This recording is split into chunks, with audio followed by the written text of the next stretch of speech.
Assalamualaikum warahmatullahi wabarakatuh. Kembali lagi di channel Pena Mahabbah. Pada kesempatan kali ini kita akan membahas masalah tiupan sangkakala, hari kiamat dan padang mahsyar. Perlu diketahui bahwa yang menjaga sangkakala adalah malaikat Israfil.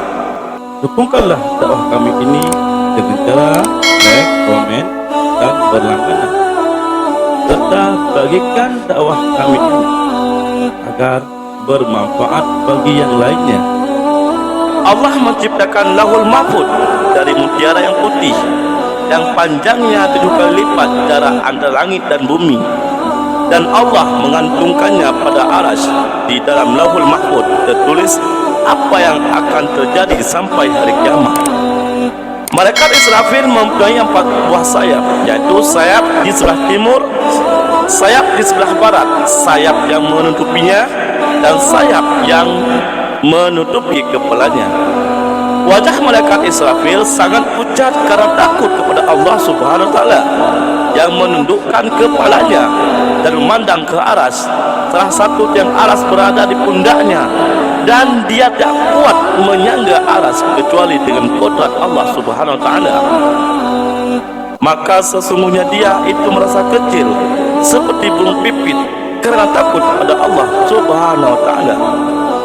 Jika Allah memutuskan sesuatu pada Lauhul Mahfuz, maka dibukalah tutup di kepalanya dan dilihatnya apa yang diputuskan Allah, baik berupa hukum maupun perintah. Dan tidak ada malaikat yang tempatnya lebih dekat dari aras daripada malaikat Israfil alaihissalam. Antara dia dan aras ada 7 buah hijab. Dari satu hijab ke hijab yang lain jaraknya sama dengan berjalan selama 500 tahun. Antara malaikat Jibril dan malaikat Israfil ada 70 hijab. Sedangkan sangkakala berada di atas bahunya yang kanan, dan ujung sangkakala berada pada mulutnya. Maka dia melihat perintah Allah kapan datang waktu meniupnya. Jika telah sampai waktunya dunia, maka sangkakala pun mendekat pada wajah Israfil. Maka Israfil pun mengumpulkan keempat sayapnya lalu meniup sangkakala. Dikatakan bahwa malaikat maut menempatkan salah satu telapak tangannya di bawah bumi ke-7 dan telapak tangan yang lain di atas langit ke-7. Maka dengan begitu dia dapat mengambil ruh-ruh penghuni langit dan penghuni bumi, dan tidak tersisa di bumi kecuali iblis yang dilaknati Allah, dan tidak ada yang tersisa di langit kecuali Jibril. Maka Israfil, Israil alaihissalam, mereka dikecualikan oleh Allah Subhanahu wa taala. Diriwayatkan dari Abu Hurairah radhiyallahu anhu, ia berkata, Rasulullah sallallahu alaihi wasallam bersabda, sesungguhnya Allah menciptakan sangkakala yang mempunyai 4 cabang, yaitu cabang di barat, cabang di timur, cabang di bawah langit ke-7 bagian bawah, dan cabang di atas langit ke-7 bagian atas. Dalam sangkakala terdapat pintu-pintu sebanyak bilangan ruh, dan di dalamnya ada 70 rumah, yaitu 1 di antaranya untuk ruh para nabi, 1 rumah untuk ruh para malaikat, 1 rumah untuk ruh para jin, 1 rumah untuk ruh para manusia, 1 rumah untuk ruh para syaitan, 1 rumah untuk ruh-ruh binatang yang hina dan binatang melata seperti semut dan lain-lainnya, dan hingga genap 70 macam rumah dengan 70 makhluk.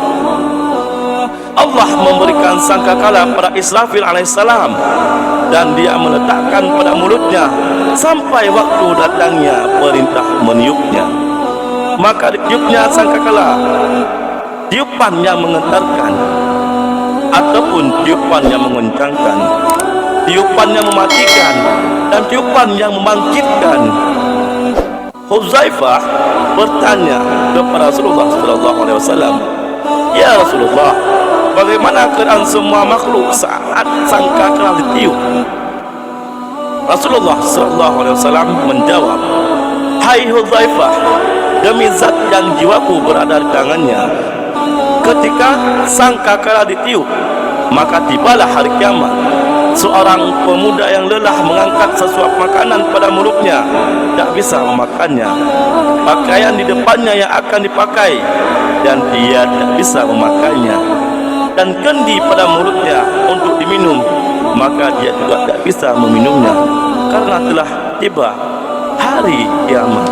Maka dengan ini, malah kita siapkan amal kita untuk kita menjadikan manusia-manusia yang taat kepada Allah Subhanahu wa taala. Wallahu a'lam bissawab.